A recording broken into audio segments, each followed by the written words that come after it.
Miracle Boy Boxing, ladies and gentlemen. I am your host, the one and only Hosting Cruz, bringing you another exciting edition of boxing. Don't forget to hit and to like, subscribe to my channel. It's always greatly appreciated. Stay tuned.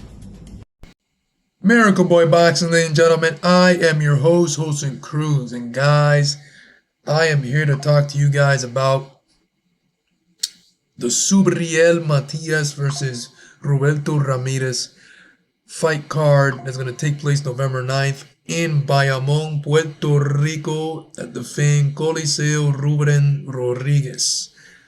Now, I've done this before for the last Subriel Matias fight against Liam Paro, which he unfortunately lost. For those of you that are a Matias fan and who is from Fajardo like me, you know, that was a hard pill to swallow. But he's back, November 9th, looking for a rebound, looking for that bounce back win, and to get back in the winning column to vie for another world title shot. Now, Matias is ranked number 5 in the IBF and number 10 WBC. So he's still in position for a world title shot. He's still a ranked fighter, top 10 as he should be. So before I get into that main event, even though I have a separate video of it, but this is all about the card in its entirety. So let's get right into it, ladies and gentlemen. It is going to be on pay-per-view.com. It's not going to be a DAZN card, ESPN, or PBC. This is a local card. This is a local pay-per-view. This is a pay-per-view. It says they're going to showcase it in a telecast and platform that's called pay-per-view.com. Yeah, so here we go. First fight of the night, ladies and gentlemen.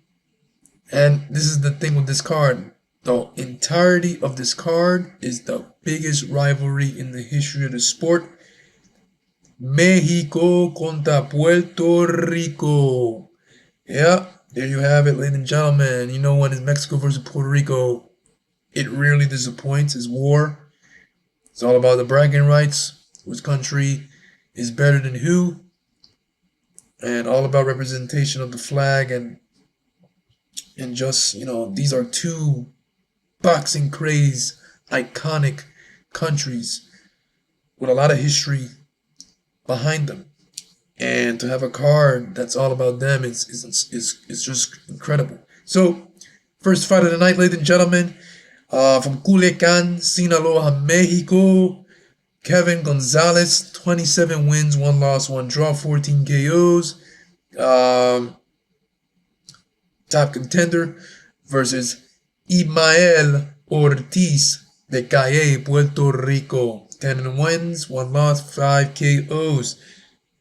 Kevin Gonzalez, man, this is going to be a good fight. Both guys are good fighters, good boxer punchers.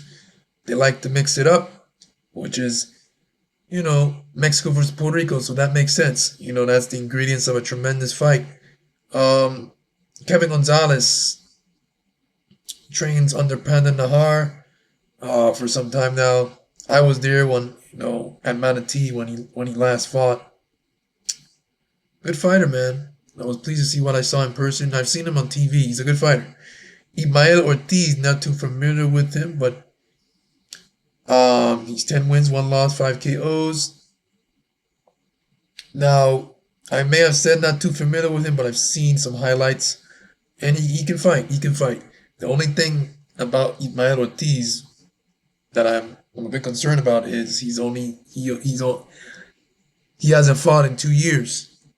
He's going to be fighting. He's going to be going in there against a very active Kevin Gonzalez, who's going to come forward, bang it out, hungry. And of course, Ismael, who ain't fought in 2 years, I'm sure he's starving. You know, Kevin is hungry, Ismael is starving. So even though he's coming off 2 years, I'm sure Ismael is put in the training camp of his life, because this is the opportunity of his life. This is the biggest fight of his career. And it's against a Mexican. So, you know, he's going to go in there and let it all hang out. So that should be a tremendous fight. First fight.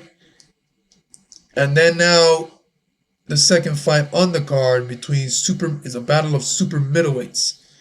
Luis Rodriguez Fernandez de San Juan, Puerto Rico, 13-0, 11 knockouts, versus Marcus Vasquez Rodriguez. So it's a battle of Rodriguez's here. Mexico, one Mexican, one Puerto Rican, of course. And Marcos Rodriguez is from Tijuana, Mexico. You know, the greatest fighter ever is Eric El Terrible Morales from Tijuana, right? One of my favorite Mexican fighters. Marcus has a record of 20 wins, 1 loss, 1 draw, 10 KOs. Last time he fought was against Stephen Coolboy Nelson on the Terence Crawford versus Ismael Madrimov Riyadh season card. He got stopped in 5 rounds. So this is an interesting fight because you got Luis Rodriguez Fernandez, who's never been really tested, even though he's got a 13-0, 11 KO record. This is his best opponent to date. And if Stephen Coolboy Nelson stop Marcus in 5, what can Luis Rodriguez do the same or better or in less? So let's see. Mexico versus Puerto Rico, and it should be a tremendous fight as well.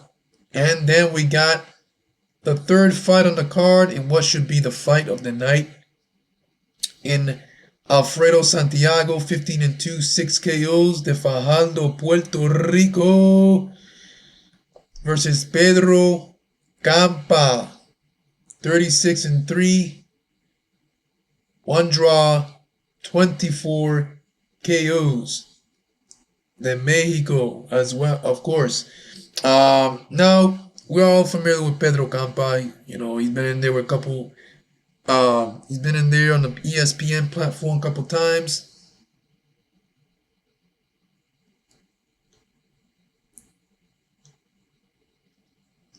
And he's been in there with Teofimo Lopez. So he's been in there, he's been battle tested. He got punching power, bow hand, very aggressive.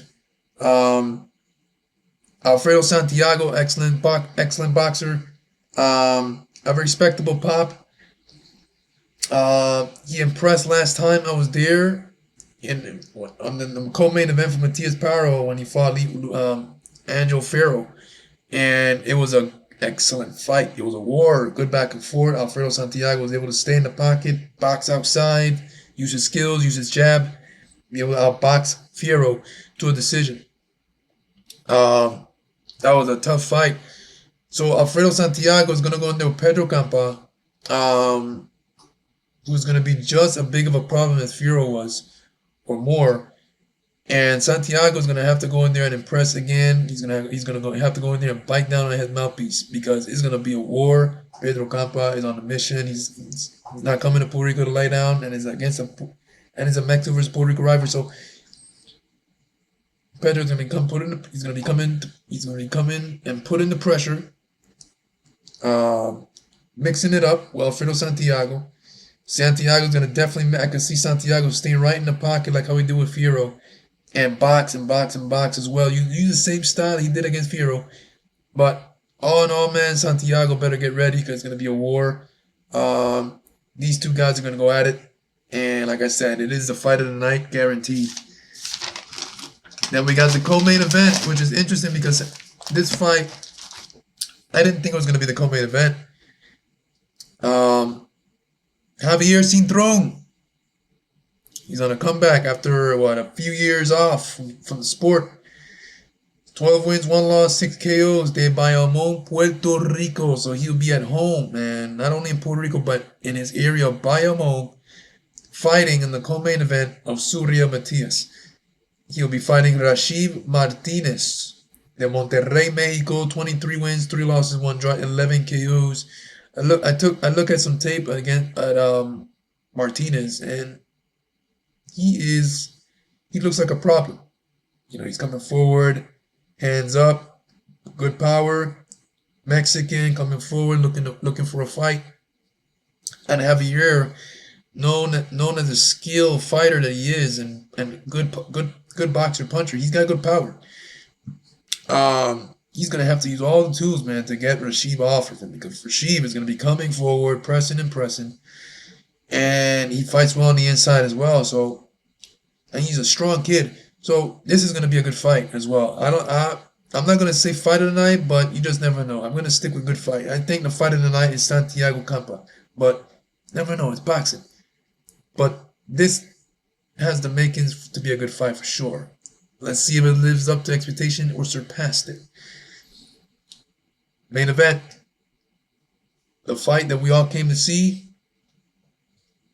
Subriel Matias, 20 wins, 2 losses, 20 knockouts. De Fajardo, Puerto Rico versus Roberto Ramirez, 26 wins, 2 losses, and 1 draw, 19 KOs.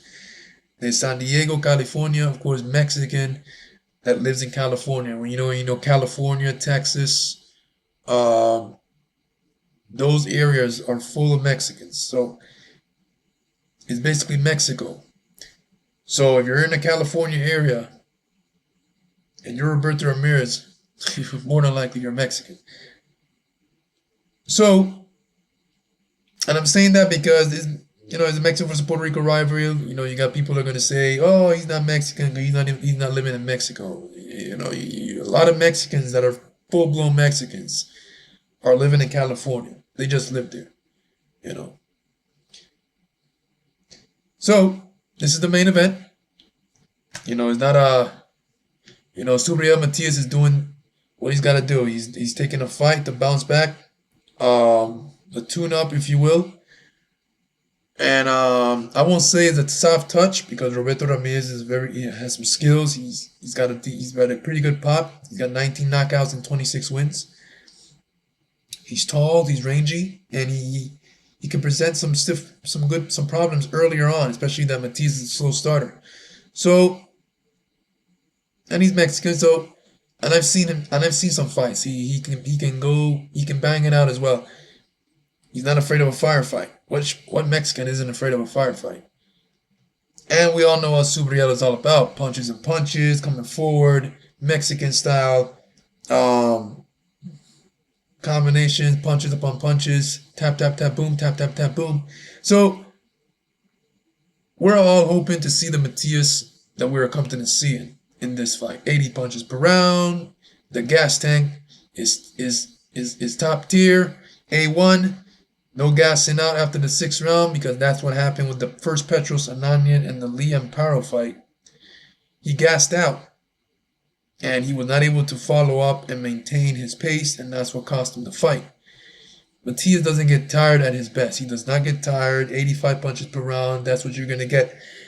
So Roberto Ramirez better pray that the Matias that fought Petros the first time and Paro goes in there because if it's not, and he gets the Matias that fought Hawkins, Chukembayev, the rematch with Petros, Ponce, Ergashev, Roberto Ramirez is going to be in for the longest night of his life in terms of his career. Out of all the fights he's had, this is going to be the longest fight he's ever had. Regardless of his last 3 rounds, 4 rounds, each of those rounds is going to be hell. Especially that Matias is in Puerto Rico. He wants to impress and he wants that get back. He wants that win, and he's on a mission. So this is it. Subriel Matias is on a bounce back trail. He's on a revenge tour. Like I said in the last Matias fight, he said he wants the Liam Paro rematch. So this is his way to get it by starting November 9th, getting through Roberto Ramirez, and then maybe another fight, and then maybe a Paro rematch. But I hope he gets the rematch. So November 9th first should be an exciting card. It's not an international card where it's going to be televised in the Zone, Showtime, whatever, PBC, Prime, and ESPN or Riyadh season. But it's gonna be a fun fight. It's gonna be a fun fight, fun card to see, and I'm looking forward to it. Miracle Boy Boxing, ladies and gentlemen. I'm your host and crew. Don't forget to like and subscribe to my channel, guys. It is always a pleasure to talk to you guys about boxing. And I'll see you guys in my next video. Peace.